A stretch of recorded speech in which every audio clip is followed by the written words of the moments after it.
Now, let's have a look at US politics. The American ABC News cancelled their planned Republican presidential debate after Nikki Haley refused to appear on stage unless Donald Trump agreed to the debate as well. As we know, the former president has yet to participate in any of the Republican debates so far. It had no impact on him sweeping the Iowa caucuses. Andrew, do you think that Nikki Haley and DeSantis should now stick with the contest in case Trump falls over, or do you think this is just a big waste of money for them? I think it's another masterstroke by Trump here. The last thing that Trump wants is some equivalence between candidates that he sees as deeply inferior, particularly as a former president himself. So he does not want to lower himself to a stage with minor players, particularly when the polls are substantially his way. Iowa was a masterstroke for Trump in being able to not only rally on the ground, it was an amazing ground campaign for those that followed it closely, but also to generate momentum of his own will.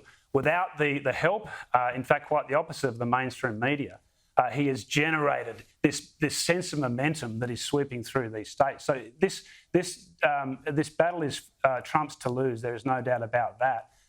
And he's managed to capture the imagination of the Republican base by really honing in on the three areas that they are concerned about the most: immigration, inflation, jobs going to China. And it just so happens to be these are the three areas that he performed most admirably during his presidency.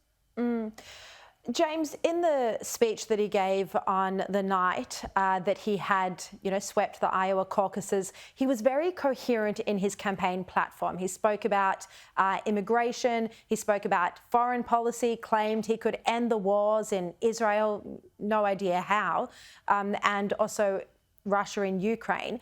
But his arguments that he laid out, you could see how they would be convincing to Americans who are having a tough time under Joe Biden, particularly when it comes to their own economic situation. Well, I mean, it's not just, Sharri, that Bidenomics has failed. I mean, it has succeeded in some technical measures, but the average person on the street in America, they're dealing with far higher inflation, far higher prices that are never going to come back down again, by the way, than what they were enjoying 2 years ago before Joe Biden took office, or nearly 4 years ago before Joe Biden took office. But then beyond that, the stuff that Trump talked about, what he's doing here is positioning himself. He is now running as the de facto nominee. Nikki Haley can try and Bradbury this and hope that Trump falls over and that she somehow gets the nomination. She's going to scoop up a lot of big corporate money along the way to that, because there's a lot of big donors who like her and would like to see her be kind of, I guess you could say, almost a female Mitt Romney, running against Donald Trump here, who a lot of the big corporate donors do not like. But the stuff that he talked about in the speech, as you say, was very measured. It was about immigration, the out-of-control southern border. It was about crime in the cities, which is a huge concern for people, and especially, Sharri, in Democrat areas, yes, where those two issues go hand in hand. And then as well, the state of the economy and, of course, foreign policy. His point is, if he was still president, Putin would not have had the nerve to attack Ukraine, Hamas would not have had the nerve to attack Israel, and the world would be a much more stable place because he would have been a much more strong leader than Joe Biden, who has, I think you have to admit, shown weakness time and time again on every foreign policy front imaginable. I think the most fascinating pick, if we assume that Biden is going to get the Democratic nomination, then the most fascinating question is who is going to be his VP?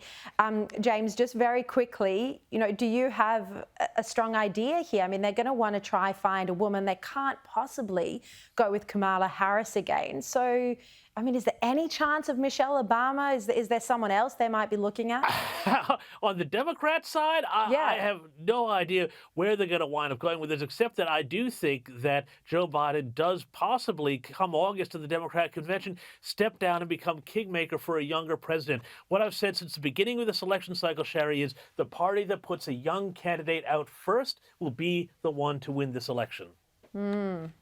We'll see. I think any candidate might be hard to beat Donald Trump, the way the polls are going in any case.